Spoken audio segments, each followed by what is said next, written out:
Assalamualaikum warahmatullahi wabarakatuh, Ibu Nopi dan teman-teman semuanya. Selamat pagi dan salam sejahtera bagi kita semua. Di sini saya sebagai moderator dari kelompok 1. Kami pada hari ini di pagi yang sangat berbahagia ini ingin presentasikan hasil kerja kelompok kami tentang perkembangan kecerdasan. Di sini kami beranggotakan yang pertama Abida Hardelia dengan NIM 20105241043. Yang kedua, Rafiq Aditya Nugroho 20105241014. Yang ketiga, Anang Dwi Suryanto 20105241053. Yang keempat, Ega Senjaya dengan NIM 20105241019. Yang kelima, Dinda Primayanti dengan NIM 20105241044. Dan yang terakhir adalah saya sendiri dengan nama Joki Andeka dengan NIM 20105241011. Saya Ega Sanjaya, NIM 20105241019 akan menjelaskan tentang konsep perkembangan. Pengertian perkembangan. Perkembangan merupakan satu proses dalam kehidupan manusia yang berlangsung secara terus-menerus sejak masa konsepsi sampai akhir hayat. Perkembangan juga diartikan sebagai perubahan-perubahan yang dialami oleh seseorang individu menuju tingkat kedewasaan atau kematangan yang berlangsung secara sistematis, progresif, dan berkesinambungan, baik yang menyangkut aspek fisik maupun psikis, menurut Yusuf 2001. Lebih jauh, Yusuf mengemukakan makna sistematis, progresif, dan berkesinambungan sebagai berikut. A. Sistematis berarti perubahan dalam perkembangan bersifat saling bergantungan atau saling mempengaruhi antar bagian organisme, fisik dan psikis. Dan bagian-bagian tersebut merupakan satu kesatuan yang harmonis. Contoh, seperti kemampuan berjalan anak seiring dengan matangnya otot-otot kaki.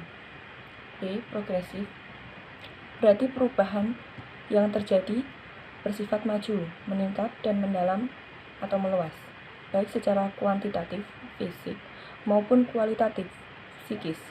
Contohnya, perubahan proporsi dan ukuran fisik anak, perubahan kemampuan anak.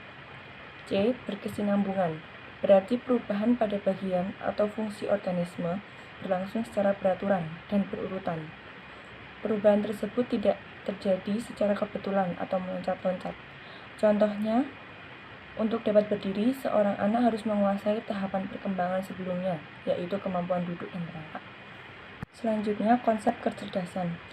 Pertama, pengertian kecerdasan. Kecerdasan berasal dari kata cerdas yang berarti pintar dan cerdik, cepat tanggap dalam menghadapi masalah dan cepat mengerti jika mendengar keterangan.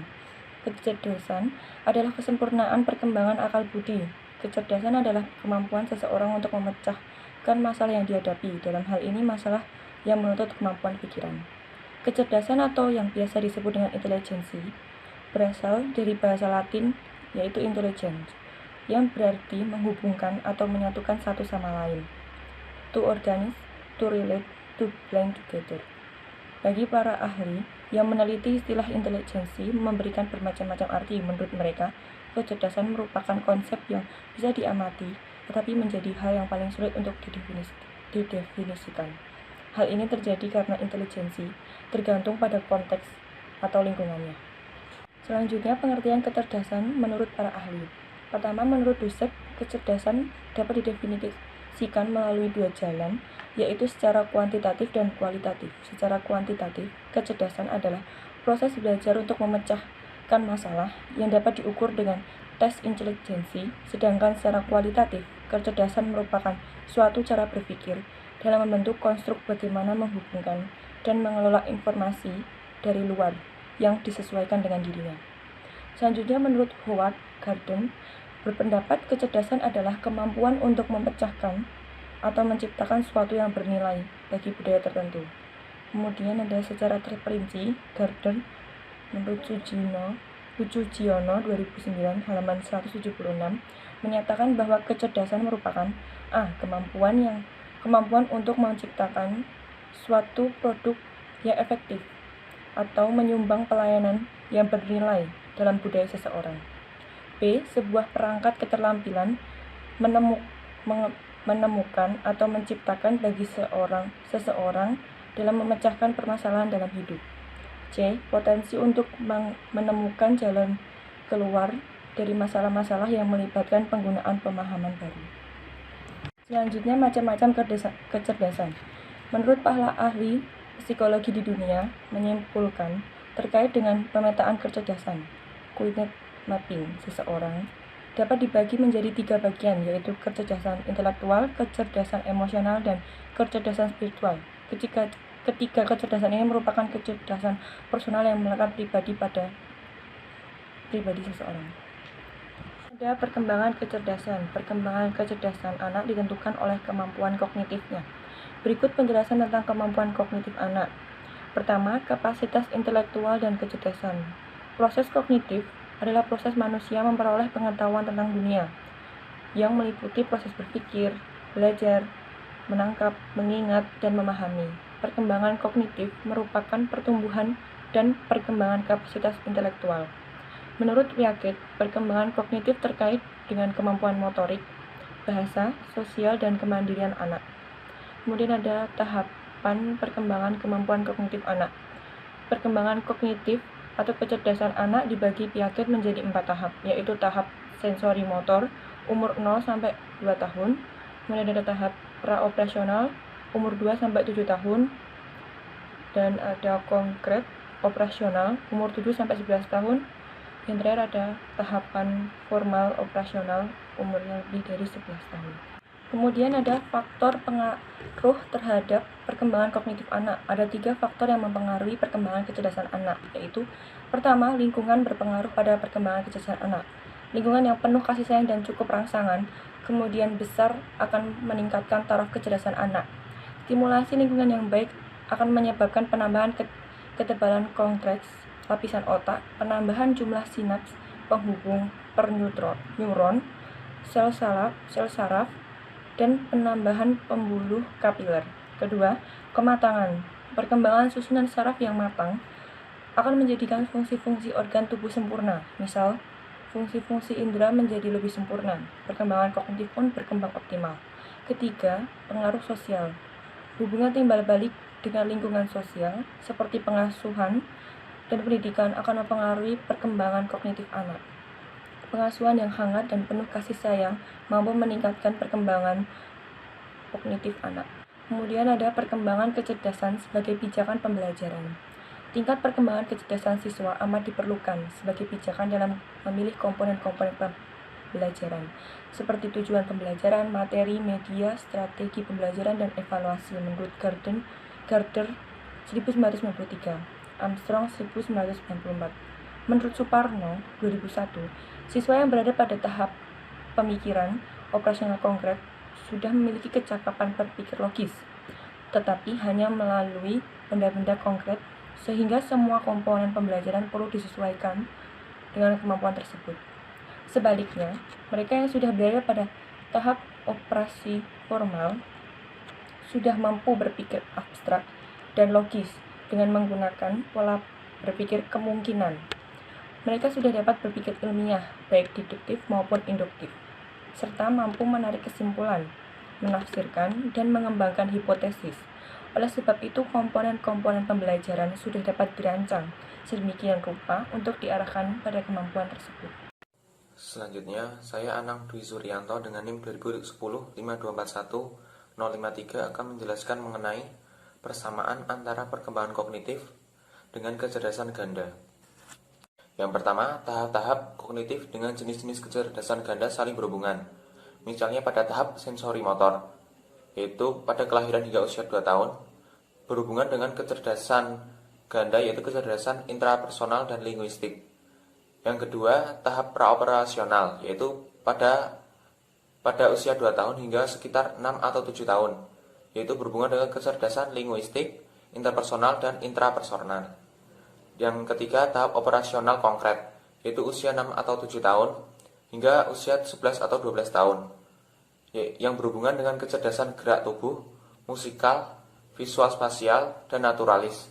Dan yang terakhir, tahap operasional formal, yaitu usia 11 hingga 12 tahun atau usia remaja. yaitu berhubungan dengan kecerdasan logika matematika, musikal gerak tubuh, visual spasial, dan naturalis. Persamaan kedua yaitu kedua teori ini mempunyai ruang lingkup yang sama. Maksudnya adalah dalam teori perkembangan kognitif, setiap tahapnya didasarkan pada tahap perkembangan anak. Lalu, untuk teori kecerdasan ganda itu sendiri, pada saat perkembangan anak merupakan sesuatu yang sangat penting, karena pada saat anak berkembang, berbagai jenis kecerdasan akan muncul dan berkembang. Saya Rafif Aditya Nugroho dengan NIM 20105241014. Di sini saya akan menjelaskan mengenai perbedaan perkembangan kognitif dan perkembangan kecerdasan ganda. Yang pertama, perkembangan kognitif. Dalam perkembangan kognitif, kecerdasan ditentukan oleh umur. Tahapan berpikir manusia sejalan dengan tahapan umur seseorang. Melalui penelitiannya, Piaget menemukan bahwa anak-anak melewati tahap perkembangan kognitif dengan urutan yang tidak pernah berubah dengan keteraturan yang sama. Setiap orang akan mempunyai kecerdasan yang sama pada usia tertentu, misalnya pada tahap sensori motorik, yaitu usia 0-2 tahun. Semua bayi pada usia ini hanya dapat menerima rangsangan-rangsangan terhadap alat inderanya dengan memberikan respon melalui gerakan refleks. Yang kedua, perkembangan kognitif dipengaruhi oleh indera. Kemampuan kognitif merupakan kemampuan memproses informasi yang diperoleh melalui indera. Apapun yang ditangkap oleh indera akan diolah dan diinterpretasikan oleh tubuh melalui refleks atau tingkah laku. Seorang anak mengadaptasi dan meniru apapun yang ia lihat dan ia dengar. Seperti seorang anak akan berbicara kotor karena meniru orang tuanya yang pernah berkata kotor. Yang ketiga, perkembangan kognitif berlangsung secara bertahap. Menurut Piaget, setiap individu akan melewati serangkaian perubahan kualitatif yang bersifat invarian atau stabil, selalu tetap dan tidak melompat atau mundur. Perubahan kualitatif ini terjadi karena tekanan biologis untuk menyesuaikan diri dengan lingkungan disertai dengan pengorganisasian struktur berpikir. Yang keempat, ada skema dalam perkembangan kognitif. Skema adalah struktur kognitif yang merupakan proses atau cara mengorganisir dan merespon berbagai pengalaman. Skema adalah suatu pola sistematis dari tindakan, perilaku, pikiran, dan strategi pemecahan masalah yang memberikan suatu kerangka pemikiran dalam menghadapi berbagai tantangan dan jenis situasi, atau biasa disebut dengan adaptasi. Adaptasi adalah istilah bagi struktur fungsional kognitif yang digunakan untuk menunjukkan pola hubungan individu dengan lingkungannya dalam proses perkembangan kognitif. Yang kelima, perkembangan kognitif berlangsung secara seimbang. Piaget mengemukakan bahwa setiap organisme yang ingin mengadakan adaptasi atau penyesuaian dengan lingkungannya harus mencapai keseimbangan equilibrium, yaitu antara aktivitas individu dengan lingkungan atau asimilasi dan aktivitas lingkungan terhadap individu atau akomodasi. Agar terjadi ekuilibrasi antara individu dengan lingkungan, maka peristiwa-peristiwa asimilasi dan akomodasi harus terjadi secara terpadu, bersama-sama, dan saling melengkapi. Kemudian perkembangan kecerdasan ganda. Yang pertama, aktivitas. Kecerdasan seseorang ditentukan oleh seberapa sering ia melakukan sebuah aktivitas. Setiap orang memiliki kecerdasan masing-masing, tergantung apa yang ia tekuni. Misalnya, ia sering melakukan aktivitas bermusik, maka ia akan memiliki kecerdasan dalam bermusik. Atau apabila ia sering belajar matematika, maka ia akan pandai dalam bidang matematika. Yang kedua, keturunan. Semua anak memiliki gen kecerdasan dengan kadar yang dapat berbeda-beda. Gen memiliki peranan penting dalam pembentukan struktur organ. 50% gen berpengaruh pada pembentukan struktur organ. Oleh karena itu, tidak dapat dipungkiri bahwa keturunan memiliki peran penting dalam pembentukan struktur organ kecerdasan pada anak. Jika orang tuanya memiliki bakat di bidang tertentu, maka besar kemungkinan anak tersebut akan mewarisi bakat dari orang tuanya. Misalnya, orang tuanya seorang musisi, maka kemungkinan anaknya akan jadi seorang musisi juga. Yang ketiga, minat. Minat mengarahkan perbuatan kepada suatu tujuan dan merupakan dorongan bagi perbuatan itu. Dalam diri manusia terdapat dorongan atau motif yang mendorong manusia untuk berinteraksi dengan dunia luar, sehingga apa yang ia minati oleh manusia dapat memberikan dorongan untuk berbuat lebih giat dan lebih baik lagi. Yang ketiga, minat. Minat mengarahkan perbuatan kepada suatu tujuan dan merupakan dorongan bagi perbuatan itu. Dalam diri manusia, terdapat dorongan atau motif yang mendorong manusia untuk berinteraksi dengan dunia luar, sehingga apa yang diminati oleh manusia dapat memberikan dorongan untuk berbuat lebih giat dan lebih baik lagi. Yang keempat, berbeda-beda. Howard Gardner tahun 1999 menyatakan bahwa semua manusia memiliki kecerdasan majemuk dalam jumlah yang bervariasi. Setiap orang memiliki perbedaan profil intelektual. Kecerdasan ini terletak di bagian yang berada dari otak dan dapat bekerja secara mandiri atau bersama-sama. Pada dasarnya, setiap orang memiliki 8 kecerdasan. Hanya saja profil tiap orang mungkin berbeda-beda. Ada yang tinggi pada semua jenis kecerdasan, ada pula yang hanya rata-rata dan tinggi pada 2 atau 3 jenis kecerdasan. Yang kelima, dapat meningkat atau melemah. Kecerdasan juga dapat dipelihara dan diperkuat atau bahkan diabaikan dan melemah. Orang dapat mengembangkan setiap kecerdasan sampai pada tingkat penguasaan yang memadai. Kecerdasan dapat distimulasi, dikembangkan sampai batas tertinggi melalui pengayaan, dukungan yang baik, dan pengajaran. Kecerdasan juga bisa melemah apabila kita tak sering mengasahnya. Selanjutnya, saya Yuliana Delia, ini 2010-524-943 akan menjelaskan mengenai instrumen analisis perkembangan kecerdasan. Di kesempatan hari ini, saya akan menjelaskan mengenai tes Binet, Rorschach, dan untuk tes multiple intelligence. Pertama, kita ke tes Binet dulu. Tes Binet ini merupakan tes yang dikembangkan sama Stanford Binet, di mana dia akan mengukur kemampuan inteligensi dan kemampuan kognitif untuk anak umur 2 tahun sampai dengan orang dewasa umur 89 tahun 11 bulan. Dan di tes ini akan dibagi menjadi 5 subtes, yaitu ada fluid reasoning, quantitative reasoning, pengetahuan, pengertian visual spasial, dan kerja ingatan. Nah, di hasil dari tes ini kita akan membandingkan mengenai mental age seseorang dengan quantitative seseorang, nanti kemudian dikali 100. Nanti hasilnya akan menunjukkan tingkat kecerdasan ya, tingkat IQ seseorang. Nah, tes Binet ini bisa digunakan untuk apa aja? Tes Binet ini bisa digunakan untuk mengukur fungsi kognitif secara umum, terus mengidentifikasi ketidakmampuan dan kecacatan pada perkembangan anak, remaja, dan orang dewasa. Karena tadi tes Binet ini bisa digunakan dari umur 2 tahun sampai 16 tahun. Kemudian juga untuk menyediakan penilaian klinis dan neuropsikologis.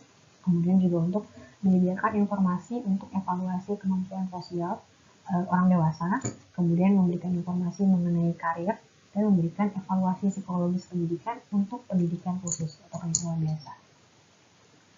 Selanjutnya kita akan ke tes yang dikembangkan oleh David Rorschach, yaitu tes Rorschach.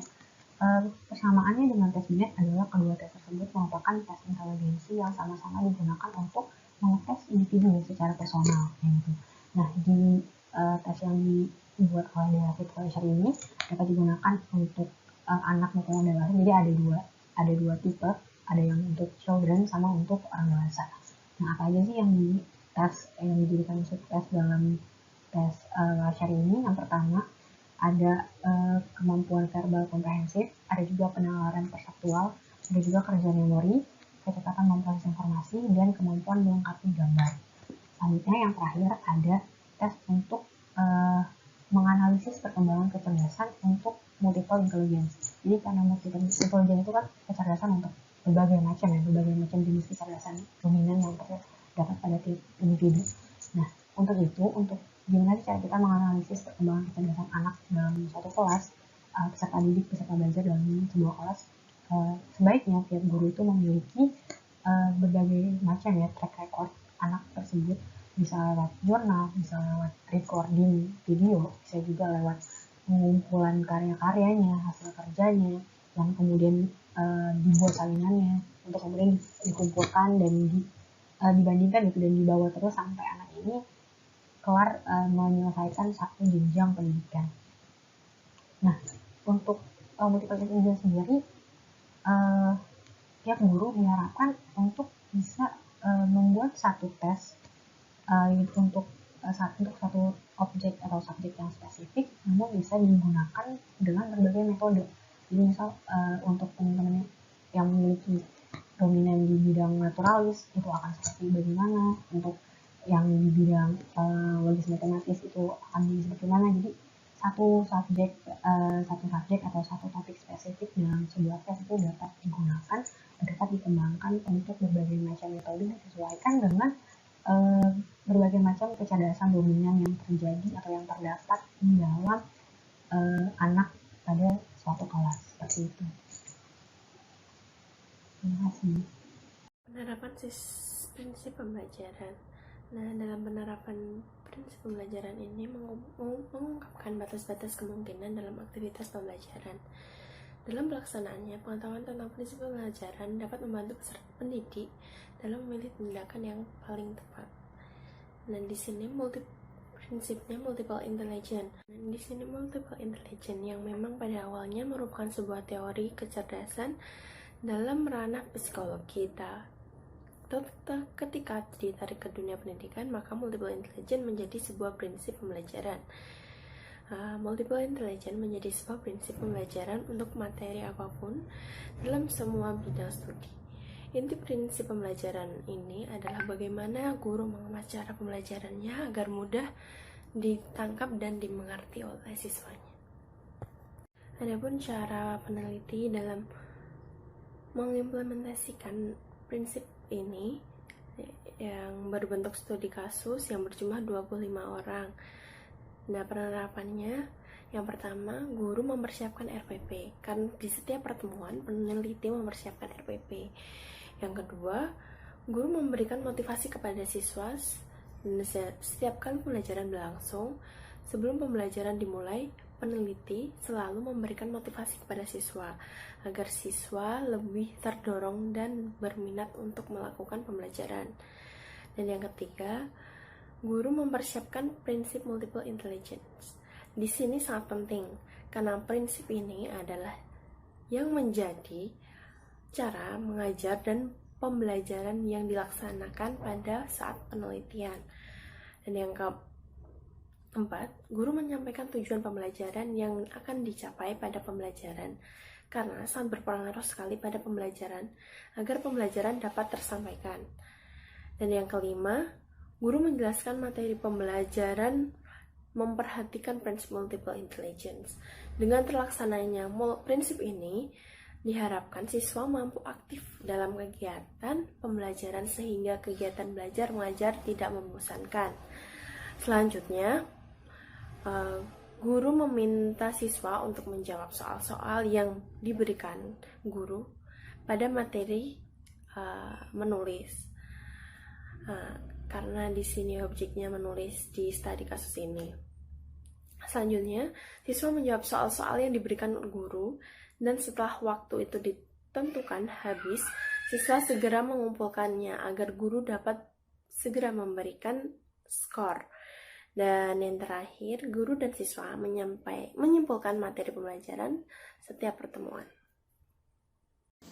Dampak negatif pengabaian perkembangan kecerdasan dalam pembelajaran. Berbicara tentang dampak negatif, sebuah sifat pengabaian di dalam perkembangan kecerdasan di dalam pembelajaran tentu sangat tidak baik dan sangat tidak bagus akan diterapkan oleh seorang tenaga pendidik. Karena dampak negatif dari pengabaian perkembangan kecerdasan dalam pembelajaran ini dapat mengaruh kemampuan kognitif, afektif, dan motorik para peserta didik tidak dapat berkembang. Karena kemampuan mereka terbatas, mereka tidak bisa mengembangkan kemampuan mereka secara lebih berkualitas lagi. Terus kemampuan mereka di dalam memahami setiap stimulus-stimulus yang diberikan oleh tenaga pendidik akan tersendat pada diri mereka. Terus selanjutnya berpengaruh besar pada masa depan mereka, para peserta didik. Dan yang terakhir adalah berpengaruh pada karakter yang dimiliki oleh para peserta didik. Baiklah, itulah tadi hasil presentasi dari kerja kelompok kami dari kelompok 1. Apabila ada yang ingin ditanyakan, silakan ditanyakan di lewat WA grup di materi kuliah kita pada pagi hari ini. Untuk itu, bagi teman-teman untuk bisa antusias bertanya pada kesempatan kali ini. Kami buka 2 sesi pertanyaan. 1 sesi pertanyaan terdiri dari 3 penanya. Kepada teman-teman yang bertanya, silakan untuk mengirimkan pertanyaannya di WA Group. Kami dari kelompok 3, mohon maaf apabila ada kesalahan. kepada Allah yang mengampun. Wassalamualaikum warahmatullahi wabarakatuh.